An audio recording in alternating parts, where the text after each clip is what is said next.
back to the DMV's Vibe podcast. I am Miss Pink, And I feel the swagger. and we are in the month of April. Um, April is Sexual Assault Awareness Month, as well as it is Autism Awareness Month. It's been 4 years since we've actually discussed this topic. Um, so I did want to revisit it as the importance of being a survivor of sexual assault. Um, we talked about it on a previous show, and it was, I want to say, a very deep show, but I feel like we have come a long way in our healing journey. It was the first time that I had spoke about it publicly, and it's something about taking your power back Mm-hmm. after a situation like that. Um, just to go back a little bit, in 2020, after I lost my brother, I was in a space of very deep grief and just trying to figure out um, what life would be without him. And I thought I was being comforted and supported by someone that I was familiar with, and they sexually assaulted me in the very midst of my grief. And so that just added to the already heavy feelings that I was going through.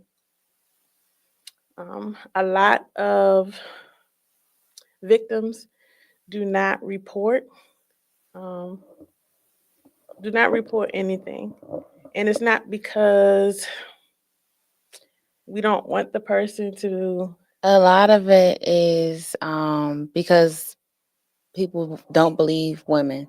Mhm. Um, when a woman reports a sexual assault, it oftentimes, which was with my experience, was, well, you kind of set yourself up for that situation. You knew what it was. So a lot of times the victims will not come forward because blame is placed on the victim. And so it already is heavy enough because of what you have experienced. But then to have people make you feel like you deserved it or you caused it, um, is part of the reason why you have women who won't come forward. Sexual assault is the number one most unreported crime in the United States of America. And a lot of people don't understand that there are several things that fall under sexual assault.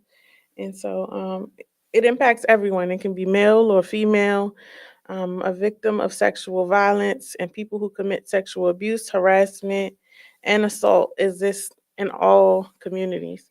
You do, unfortunately, find it more when there is a struggle in power dynamics, or um, I don't like to say poverty. I'll just say in communities where it may not be flourishing as much, where I feel like a lot of it goes unreported, Mm-hmm. because a lot of people who commit these types of crimes are people who are well known in the community. They have several people backing them, and like you said, a lot of women face, well, a lot of people face backlash when they do report. It could be accused of, they, a lot of people don't like to believe victims, and it's very unfortunate that It after you go through something so traumatic, it's like you're being persecuted and judged. it's hard because women and young girls have always weaponized the word rape or weaponized sexual assault. I mean, if we just think about it, that you've had whole cities burnt down because a white woman has accused a black man of rape. It's crazy because actually, we are currently doing To Kill a Mockingbird at work. And that's literally what it's about. White woman who falsely accuses a black man of rape. And so I think that's part of the reason why you have the stigma, because you have so many women and even men that have cried wolf when it came to being sexually assaulted. So then when you have women like Kendra and I who have really went through this, it makes it hard because when we're telling our story, then people looking at us like, yeah, okay, side eye, Mhm. whatever. And um also I think people even think like the size of a female, just because I'm a heavier female, and this is way before I was in the gym and all that, that doesn't mean that I'm stronger than any man. Like, Mhm. hello, scientists have told us, we know that men are naturally stronger than women. So um And when you go through something traumatic, it's like you kind of lose your strength sometimes. mhm. Um, and you play it back later, like, man, I should have did this or I could have did this, and that part right there just plays into the post traumatic stress behind it. And um, I applaud anyone who is able to go through something traumatic and be able to talk about it publicly, because I feel like that's like your last step of healing. Mhm. Um, a lot of people just suffer silently; they never tell anyone. Um, though I feel like everyone should report it, and even looking back, I wish that I had. Um, find someone that you feel in your circle that is safe for you to discuss those feelings and emotions behind that, because keeping it bottled up can make you um it can drive you to crazy, I say, because you start to replay that over and over in your mind. And what could I have did differently? You start to take on what the world says, Mhm. like, did I do something? What did I do that caused this? When it has nothing to do with you. It has everything to do with a person who needs help themselves. And you find that most times people who commit these acts have had them committed to them. Yeah, a lot of times it is like a power struggle. It is, they breed off that, makes them feel good when they do things like that. Um I was attacked twice. The first time I really, I can tell you like what happened afterwards, but I can't tell you anything. And that's because it was just something I really tried to block out my mind. I just remember that it was sophomore year of college and I was going my way back home. And I said something to my best friends at college at the time, but like other than that, like I never told anyone about that one. And even to this day, like I'm like, dang, I really don't. But I remember it was this boy on campus that looked like my attacker, and he lived in my same dorm on the same floor as me. So like every time I saw him, I would literally, like, my heart would jump and my stomach would sink. But I knew it wasn't him, but it's just like he looked so much like him. And then the second one, went to the police, all of that. Like, people just don't really understand, like, when you have to be like poked and prodded and to sit there and have to take, I had to get a shot in my butt, I had to take a plan B pill, and then I even, like, I threw all of that up, like I threw up, like, I just remember like being in the backseat of the car throwing up. So um when, like, that's why I don't take the jokes and stuff very lightly. Mhm. At work, kids are super, super insensitive, so a lot of those things are so immature. And it's not a matter of, oh, you taking your feelings out on them or anything like that. It's like, no, it's really triggering. Because it's like you really don't understand it until it happens really close to home. And a lot of people, even during that time period, the ones that I did tell, and it really was not a lot of people. Like, there was no empathy, especially for my best friend at the time. Like, I felt so unsupported. And um sitting there, like, I literally, y'all, I had a bite mark right here on my face. I had to walk around like that. Like, this man's teeth was in my Mhm. face.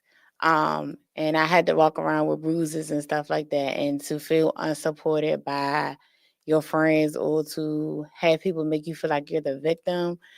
And I'm like, do y'all not see my face? Like I'm the victim here. But it's just it's a tough subject, and I definitely applaud any female that is open to talking about it. It took me years. So actually, 4 years ago on the show was the first time I've openly talked publicly. Let me say publicly, discussed my journey or my story with that. Yeah. Um, Initially, I was scared to. I had refused to tell my brother, and that was the first person I saw after it happened, and he could just see it in my face. But I'm the type of person who I don't want to risk nobody's freedom for something, but I didn't understand the severity of the situation at that time. I Mhm. was just like in panic mode. A lot of people don't understand that the generation before us, a lot of them didn't talk about it at all. Um, Never had a conversation growing up. Of course, you had the conversation with your parents, like, don't let people touch you Mhm. inappropriately, but you never have a conversation about something that can prepare you if this was to happen to you.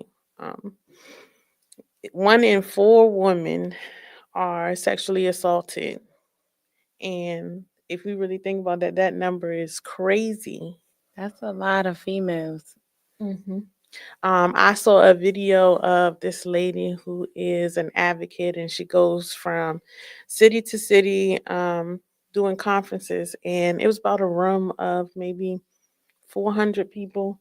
And she asked if someone had been sexually assaulted, or if they knew someone sexually assaulted, to have them stand.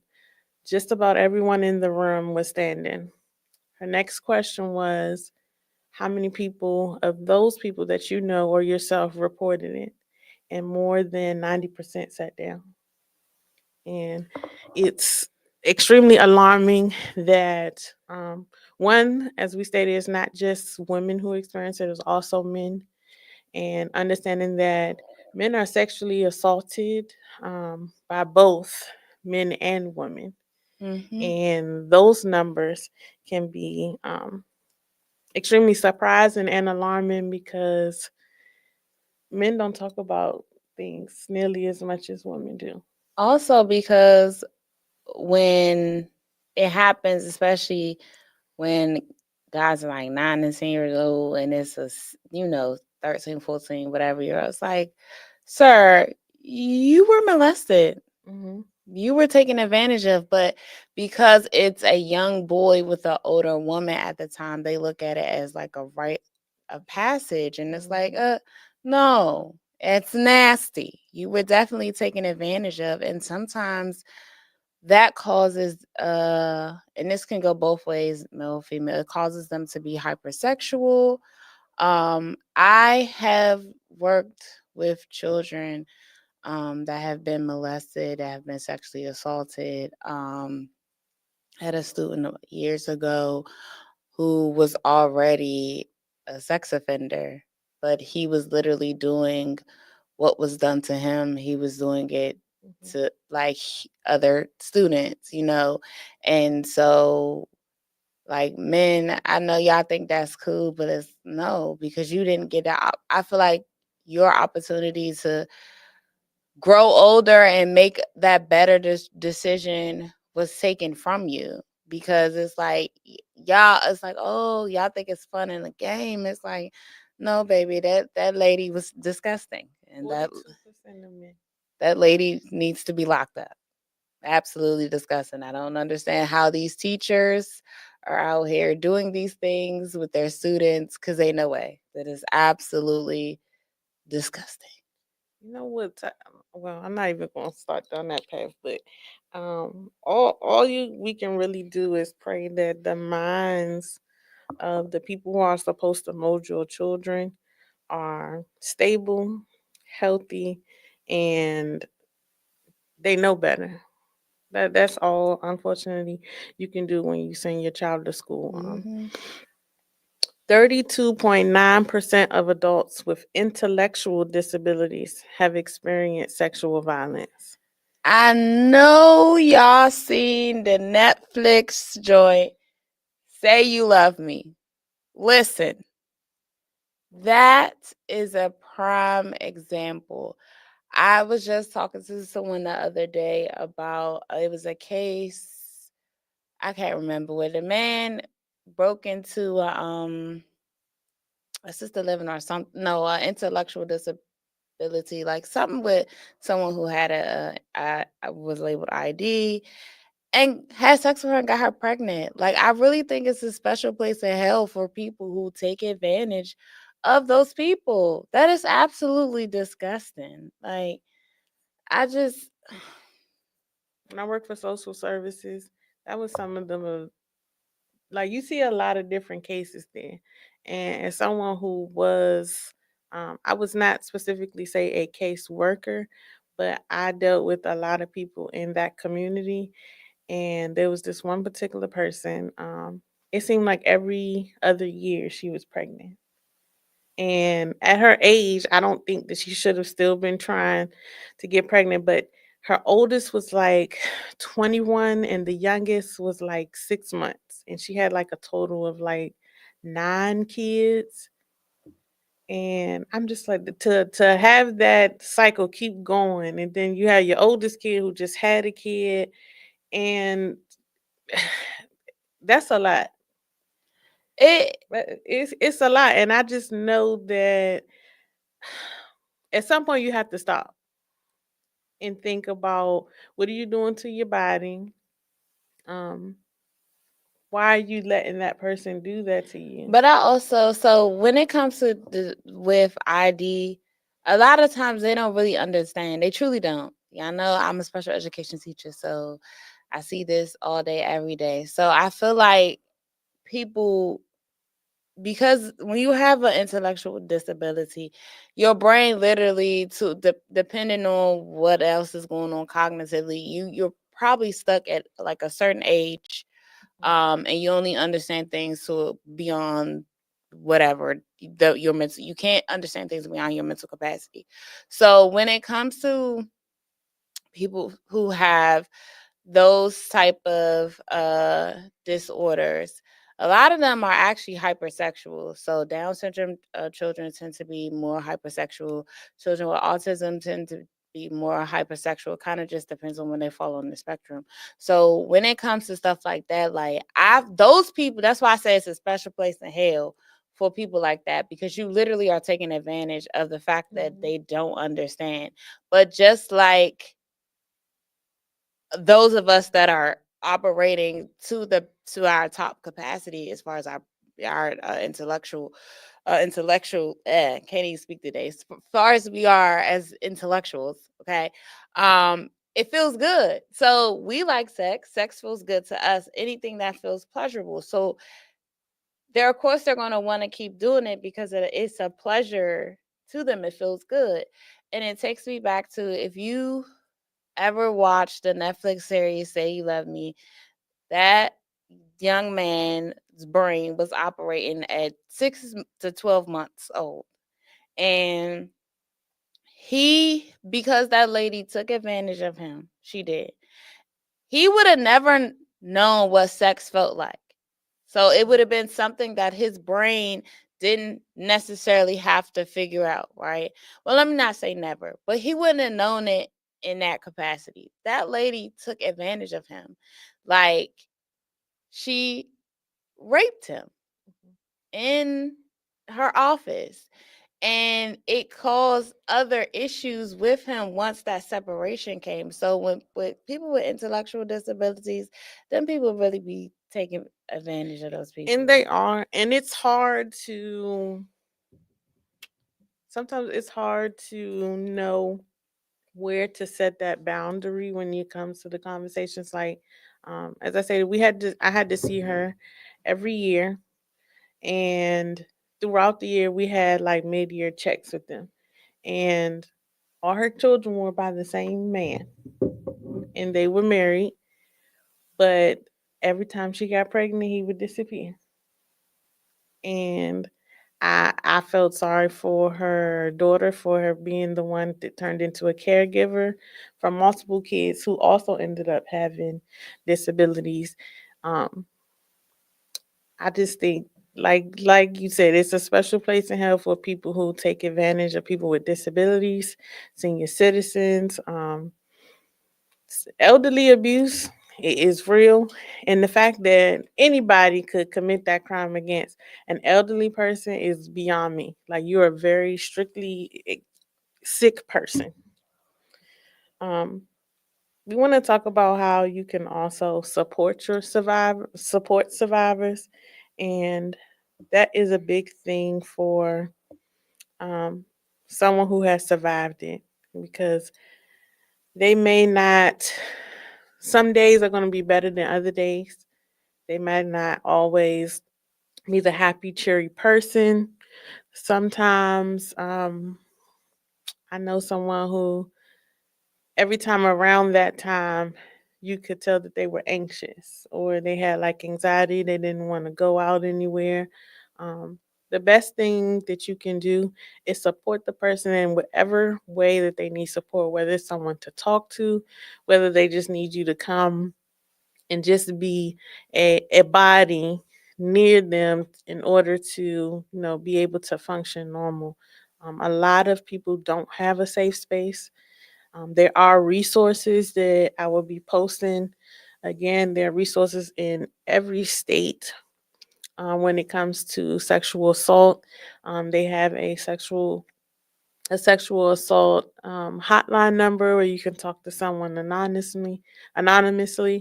Um, I do feel that everyone who has had the unfortunate, um, suffered that unfortunate trauma, that you do go through therapy. Uh, Talk to the lady. Therapy was a big resource for myself.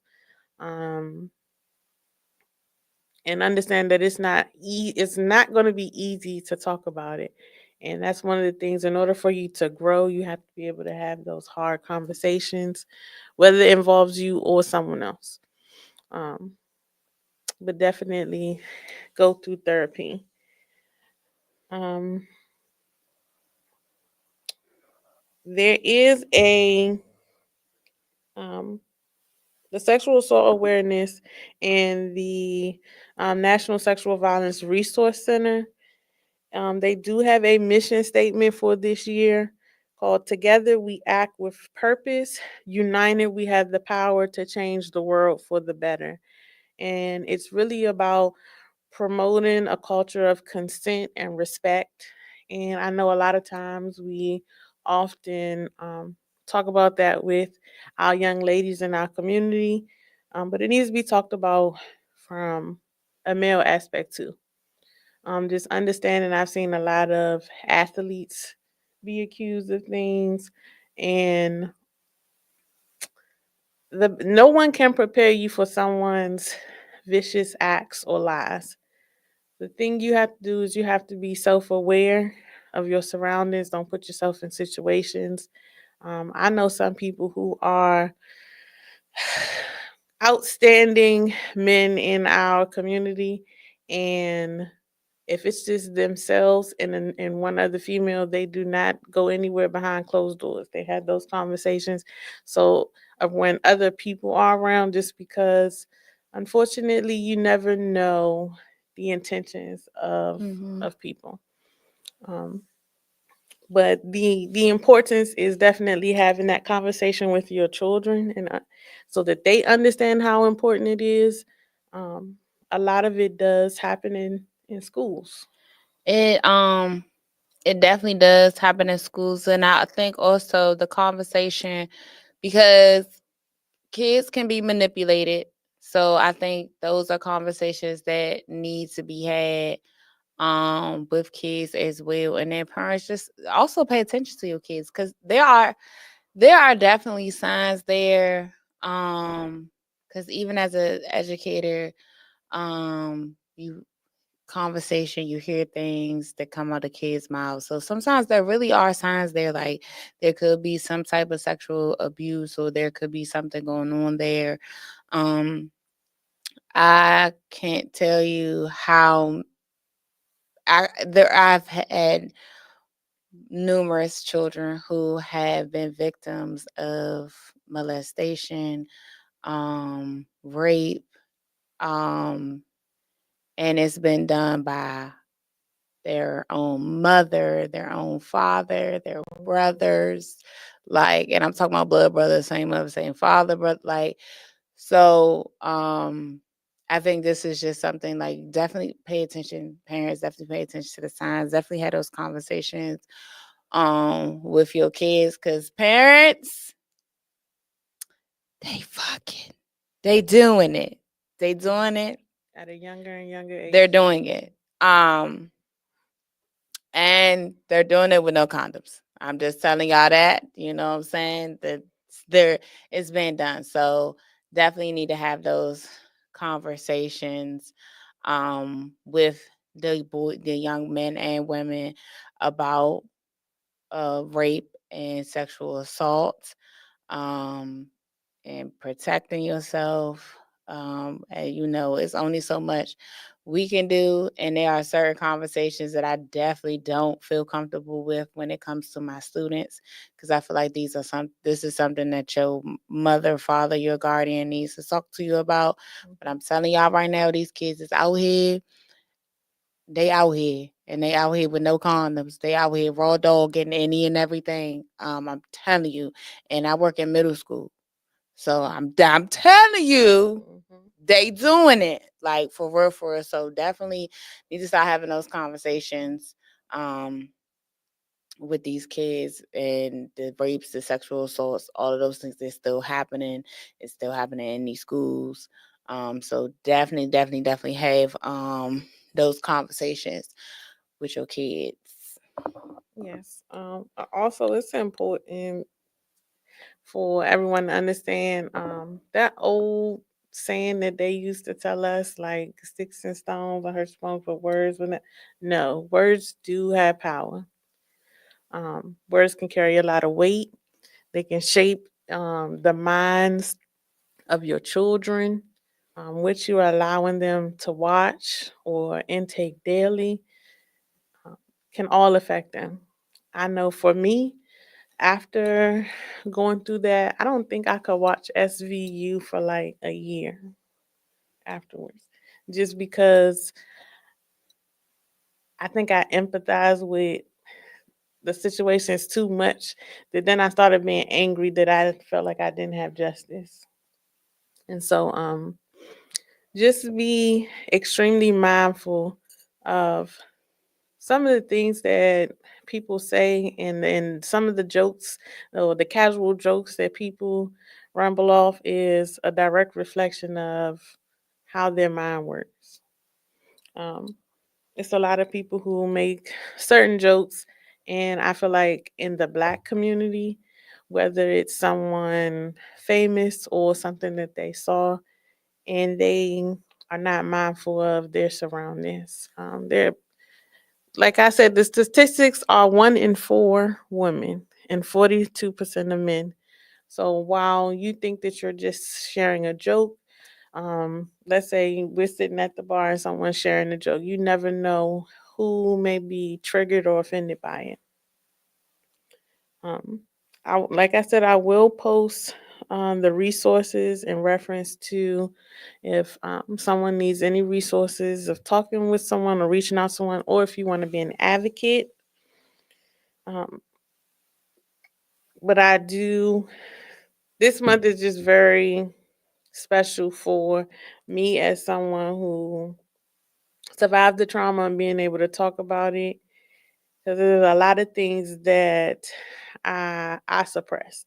And like Shayla said, you when you go through a lot of traumatic things in life, sometimes your subconscious will make you suppress thoughts Mm-hmm. until something, whether it's the environment, sometimes it could be a smell, a song, um, that can trigger it and unlock it. And so just please seek therapy. Please seek therapy so that you are doing yourself justice and that it'll put you in a place where you're able to help others as well. Um, we Now April is also Autism Awareness Month, and as someone who has worked with children who fell on this wide spectrum, um, I think it's a beautiful thing to have the world be more inclusive of not just children but adults with autism. Um, I don't like how on in some videos or things that I've seen on social media where they try to expose them in a light that is used as humor when they're humans, and a lot of them are born into something that they had no control of. Um, just be mindful of children with autism and understanding that there are different levels on that spectrum. Where you have some people on autism where you wouldn't be able to tell unless they told you. And then you have some children who need a lot more assistance on a daily basis. There is There was a study that, because I saw that there were several people talking or trying to link that vaccines were the cause of autism, but there hasn't been anything to support that as they did more research. But you can get your children tested at a younger age now. Um, and autism looks different for different children. I've worked with children who were nonverbal. I work with some children that just had um, their social emotional skills were limited, and sometimes I feel like you find that in children who were born prematurely or low birth weights. It was also I've worked with kids who had cerebral palsy when I was working at Park and Planning, and the inclusion program did a tremendous job with making sure that those children could be included in activities. And I feel like the inclusion program, the only thing that I felt like was a downfall is that it didn't always help students without disabilities be able to fully embrace them or have a better understanding of how to aid them and them be more inclusive. Well, I think that comes also from a staff perspective. So I'm a SPED inclusion teacher. So I've had to have conversations. So we have students that have severe learner disabilities. They may have other health impaired, um, intellectual disabilities, emotional disabilities, like varying disabilities. And so within my school, you have what you call self-contained classrooms. At one point in time, I was a self-contained teacher before I start going into inclusion. But the biggest thing that I have learned, and everybody know I'm a big advocate for my kids. I'm a big advocate for all my special education babies.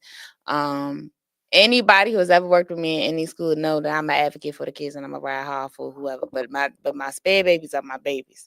Um, but you just have to have that conversation. So I had this conversation not too long ago with one of my students because they kept identifying the kids like, oh, those are sped kids. Oh, those kids sped. Those kids, oh, those IEP kids. And so I had to tell them, I said, do you understand that in your classroom, okay, DEI, this is a DEI conversation.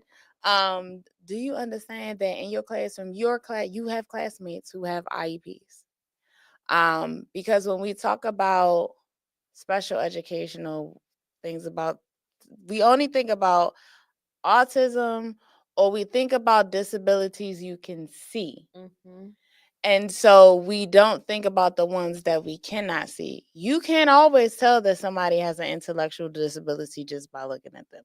You can't tell that someone has autism by looking at them because, again, the spectrum of autism is really, really, really wide. But I told the student, I said, I want you to think about this. I said, how would you feel if somebody constantly identified you as your disability?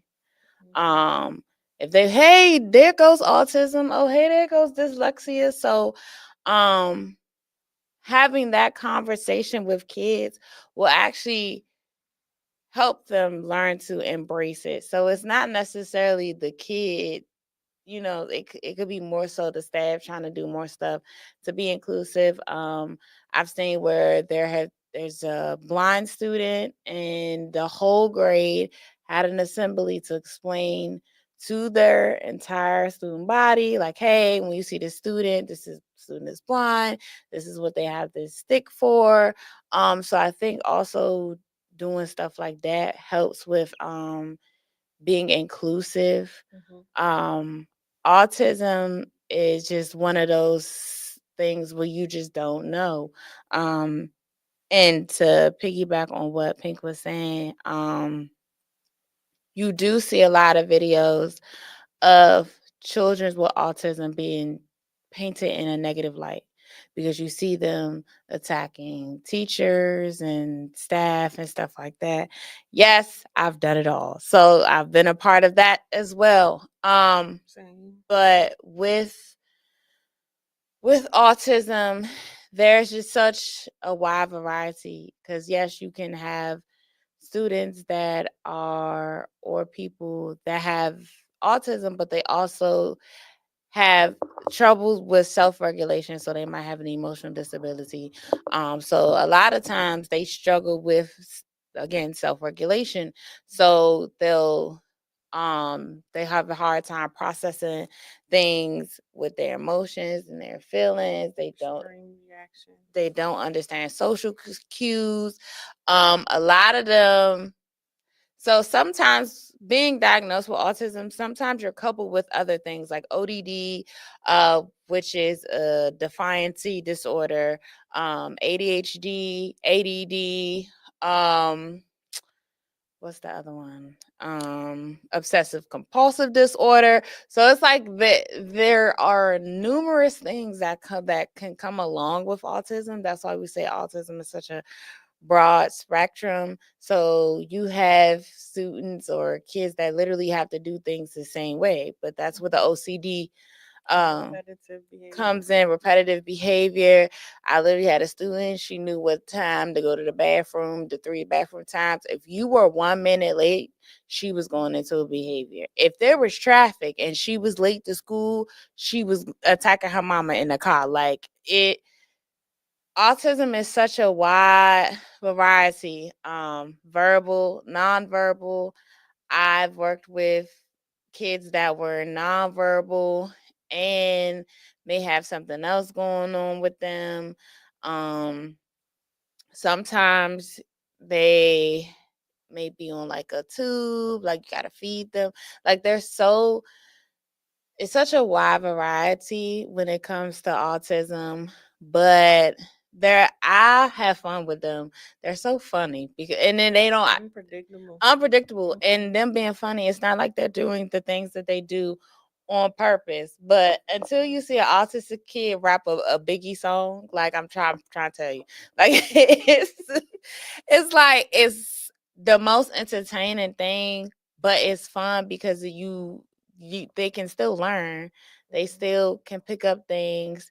They may not be able to function like you and I, but they still are afforded the same opportunities. Some of them have like sensory issues, so they don't like water. A lot of times when you see people who have autism, they stem, and we actually stem too. Our stemming just might look a little bit Yep. different than those that have autism. But sometimes you see them when they cover their ears because a lot of them have the sensory issues with sound, Mhm. feel like texture stuff. They don't like certain things on their skin. I've worked with ones that didn't like water, so they didn't like to take baths.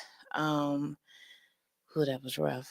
But yeah, it's just wide variety of those And on I'm the gonna say spectrum. this to our community.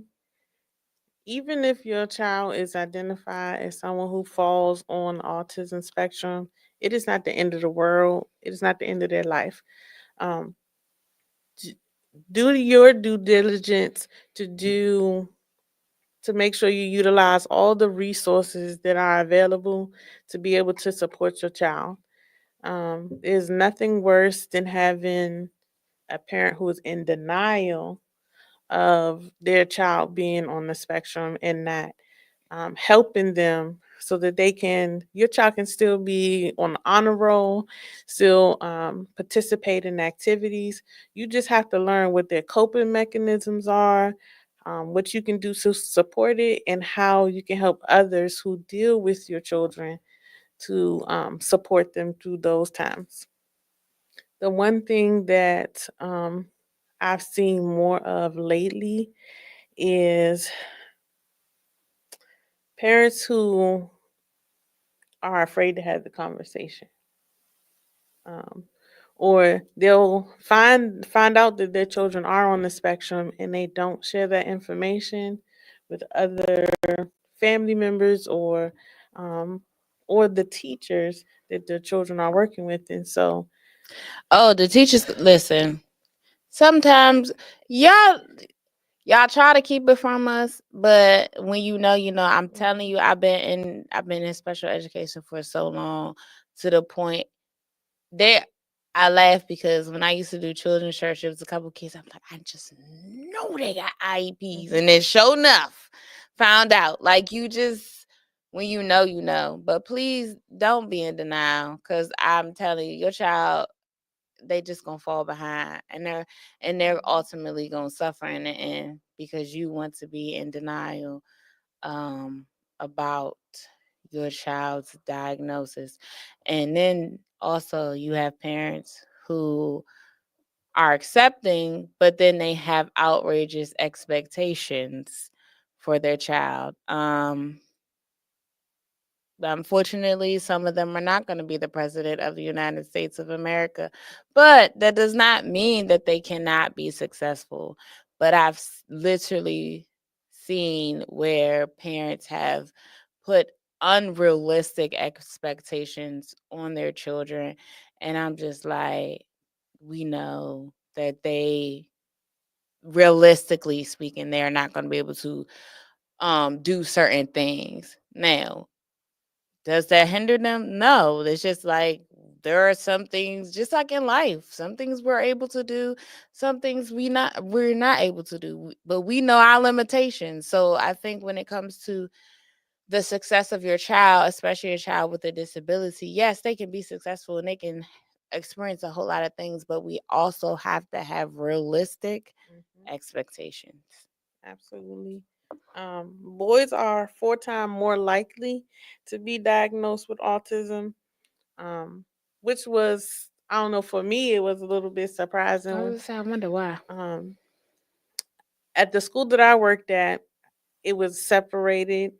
That was one of the things that I didn't necessarily like for that school because they were in their own like separate wing, which they knew there was a difference, and it wasn't explained to some of the students.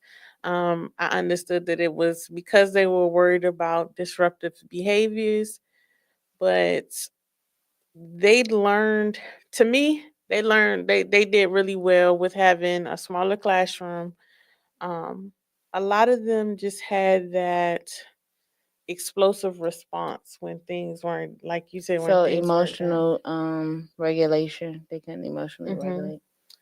But what always amazed me is one of my favorite kids is he could tell me if I wanted to ever sell drugs. Homeboy could tell me what I needed to do, and I'm just like, what? Where did you get this from? Like, Cause they smart. They they are like extremely they're smart. super super smart. And they a lot of them they like to do reading. So the one thing that I will say, especially those that have Asperger's, socially they're awkward. They don't pick up on social cues. Sometimes like spatial awareness when you're just standing and talking to people, looking at our eyes and stuff like that. But when it comes to like their studies and reading books, it's like they are super super smart. I remember I had one um kid, he would literally recite SpongeBob episodes word for word, but like give you all the sound effects, change all the voices to the point where we went to like Busch Gardens or something, Kings of Maine, one of them trips, and I was sitting next to him at the pool. I was sitting there like I felt like I was watching SpongeBob because because he was just going for, and I'm like I could picture the episode. I'm like, oh yeah, I remember this episode, like. So, they just they're different. They could be sweethearts. I definitely love working in special education. There's something about those kids. They just have a place in my heart. Love them. I do miss working with kids. I tell people this all the time now. After leaving um, park and plan and no longer working for the school board anymore, um, you realize that it is so much easier to work with kids than it is to work with adults. And Yes, that's why I don't work with adults unless I have to, as which is the someone staff that who I work with. as someone who has to speak to the public every day, I just be like, man, can y'all just send a special prayer up because you realize that it's adults failing children. It doesn't have anything to do with teachers. It has to do with the people who are raising them at home. And I know it's hard to hear that, but I realize a lot of y'all have some comprehension issues, and if you don't address it with yourself, you unconsciously project that onto your children. I I think now, and I've been having these conversations with my colleagues, um, but the social emotional needs of these children today supersede the educational uh part or the teaching part. I spend a lot of my days dealing with conflict, dealing with drama, especially with the young ladies. And it's the same petty stuff over and over again. It's dumb shit. The shit is stupid.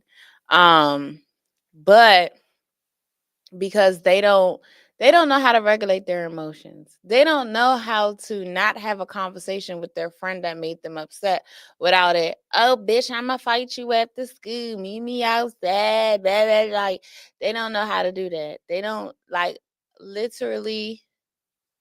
It's exhausting because socially and emotionally, I have to get you together just so you can sit down and even start work in the class. Then what I've also realized, and I've realized this as I have dated a little bit throughout the city. Not throughout the city. Let me not say that. Just a little bit, because I almost y'all think I'm just out here dating a whole bunch of people, because I'm not.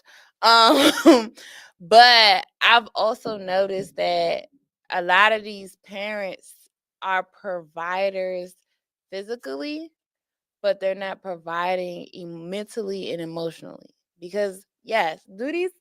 Don't get me wrong. Some of my students, hair done, haircuts, they fresh, they shoes fresh, they clothes so they come to school, they face greasy. I always tell them somebody at home loves you because you're moisturized. So they're getting their physical needs met, but these kids are not getting their social emotional needs met at the house. So when they come to school, that's what we're dealing with. We dealing with social emotional, and I am an advocate and a firm believer, and I've been saying this since I've been teaching, that if a child is not available emotionally or socially, he's not going to be available for learning. So you got to get a child available for learning before you can do anything else. And these new kids are really relationship kids. Like, we went to school, we did what we were supposed to do. We may not have liked our teacher, but we still did what we were supposed to do. These kids, if they don't like you, they don't come to your class. Not that it's affecting me, because I don't give a shit. I passed middle school. But um these kids are truly relationship kids, which goes back to that social emotional piece. If they're not getting that at home, like, they literally are trying to get it from wherever they can. Like, it's to the point where it's when kids come up and hug me, I just be like, you know what, to go take what you need. Just hold on to me until it's time for you to let go. I But think it's kind of frustrating though that knowing that a lot of the children that are suffering, their parents are around our age. that part. And so, while I can admit that it did take me a while to learn how to process um, and be in control of certain emotions and being able to truly process my feelings and being able to communicate it verbally. Um, I wish that more of us took the time to do the work because it can be beneficial on so many levels. Like they used to say, communication is key, comprehension is key at this point. But I just want to say that I need everyone to really tap in to yourself, do the work on yourself, make sure you are being counterproductive for your children. Even if your child is not anywhere on the spectrum, have the conversations with them about what it may look like for another kid so they're not going out here and being bullies or recording people who are on the spectrum, making fun of them. You have no idea if you're not a person who's experienced it or have a child who experienced who has autism.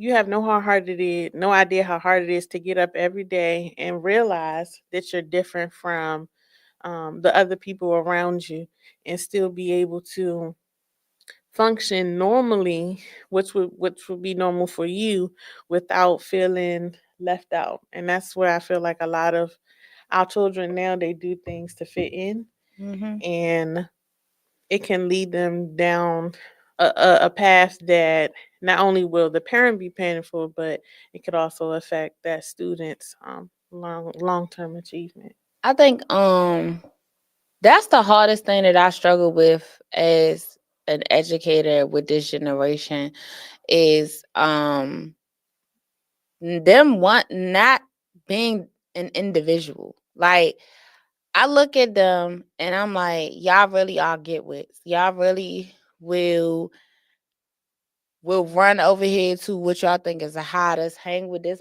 person because you think this person popular, but this person is trash, or that this is a terrible person for you to be with, but you still gonna hang around this person. Like, I struggle with that because I'm just like, I was always taught to just be myself.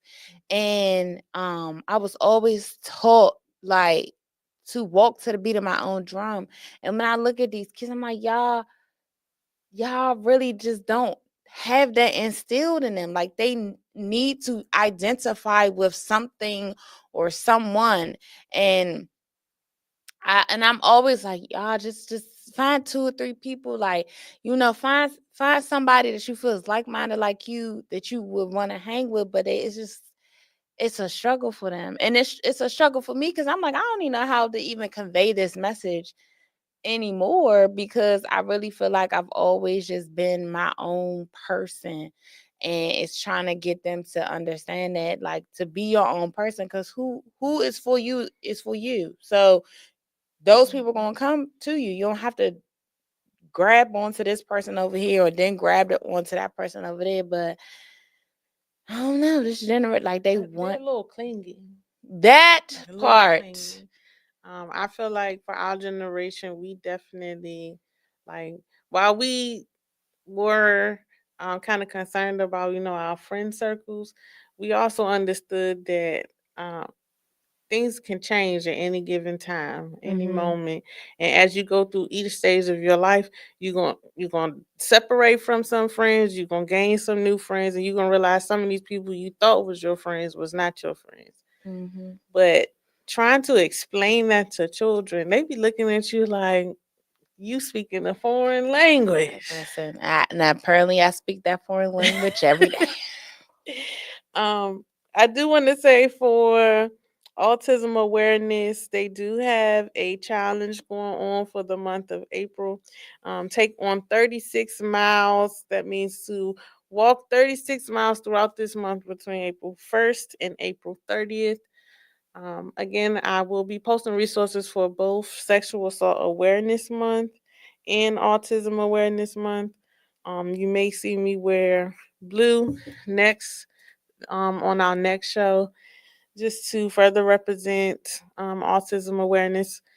Um, while, of course, we don't have any of our own children. Like Mm-hmm. Phyllis said, she works with children that are on the spectrum.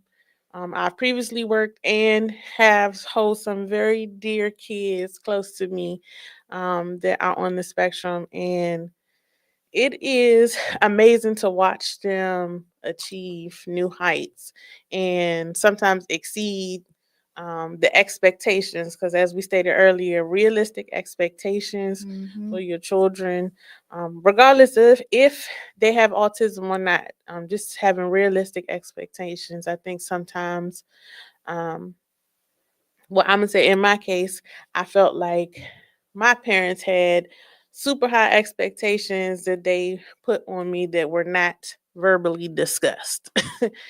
But unconsciously, we can do that to another generation. And so I just want us to continue to be mindful. And these children have been exposed to a lot more things than we were at a younger age. Yes, that And part. they don't really understand what they've been exposed to. So continue to find ways to be open with your children, have these talks. A lot of these talks y'all need to have a little bit earlier in life now because they just some of these kids are just exposed to so much at a much younger age. And the last thing you want them to do is to learn it at school where you don't have a way to control the conversation. Yeah, I'm telling y'all, they definitely following their friends. They definitely doing um what some of their friends are doing. This generation is very, very different. I was just telling one of my colleagues, like, I just remember like doing like being out there, and when I'm saying out there, like being a roller was not okay, right? And we was in middle school and high school. Shout out to Charles Curl, Parkdale. Like y'all knew you had like one or two girls that would go, but like all the girls go. And they go back and forth. And one minute they gay, the next minute they straight, they in thruples. Like it's it's just a lot. Mhm. It's overwhelming. Um, and don't get me wrong, like I love working with kids, but it has become harder as the years have passed. And it's not even just we can't even blame this on COVID no more because now it's just like it's parenting. Like parents really gotta parent, man. Y'all really gotta talk to y'all kids. And again, it's our age group. And no, I don't have kids of my own, but every day that I step into my job from 8 to 3:30, your kids are my kids.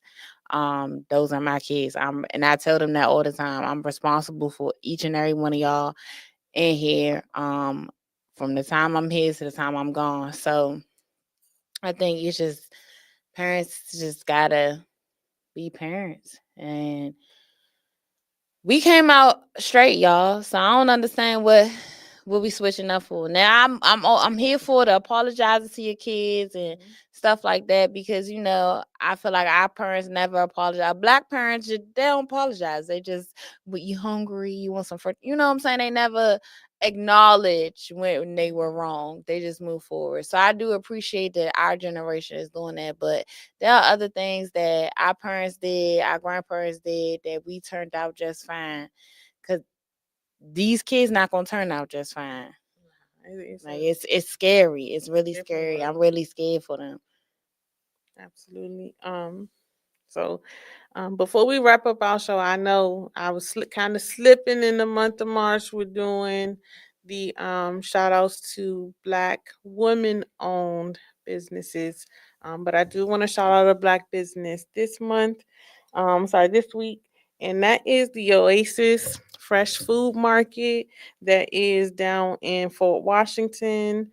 I will be posting about their business. It is located at 4145 Indian Head Highway in Indian Head, Maryland. Um, they do close slightly earlier than a regular grocery store, but it is locally grown vegetables and fresh foods that they have at their market. So I will make sure that I tag their business for this week. Um, Words of wisdom. Um. Okay. So as we go into this new season, spring is here. So I just want to leave y'all with this. I let go of people who harm my mental health.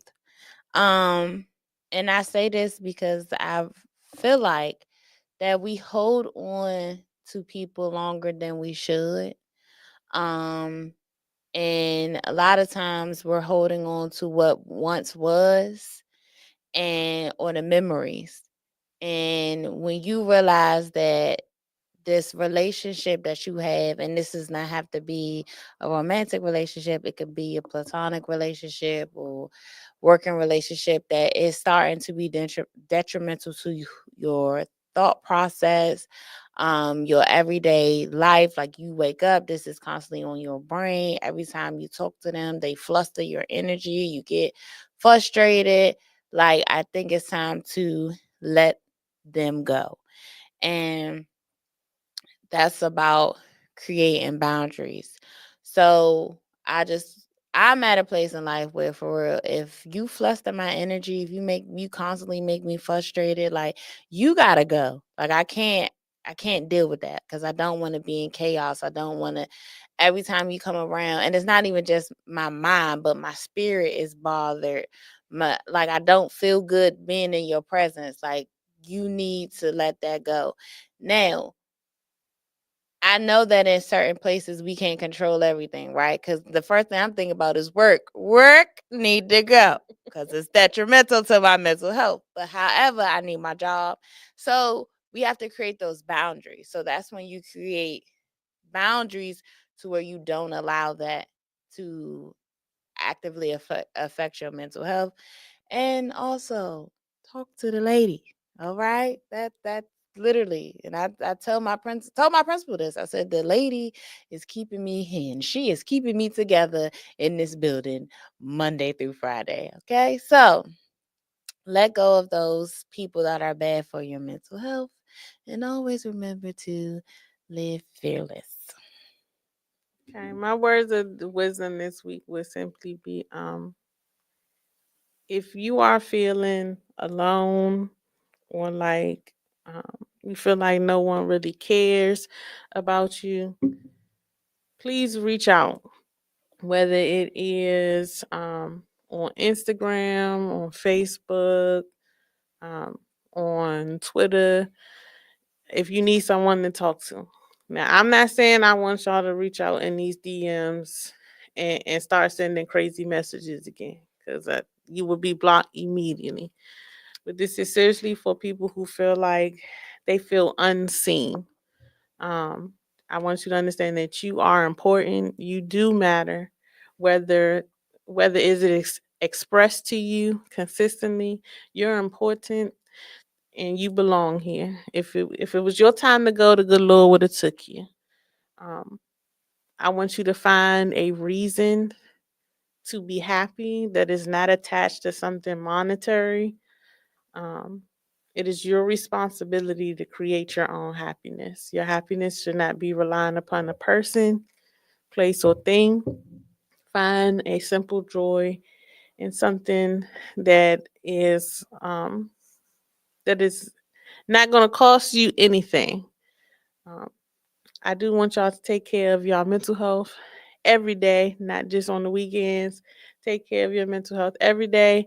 As Phyllis says, go talk to the lady. Talk to her. Talk to the lady or that man. Go talk to somebody. Mm-hmm. But we thank y'all for tuning in and being with us this week. It's April. I know y'all seen all that pollen outside. So may the Lord be Listen, with get us. up. Yes. I also want to send up a special prayer to the Stevens and Bell family as one of my friends lost her sister yesterday. And so I definitely want to send up a special prayer to the family as they're going through their time of grief and my condolences. But thank y'all so much for tuning in. Thank y'all. And we will see y'all next week. Bye, y'all.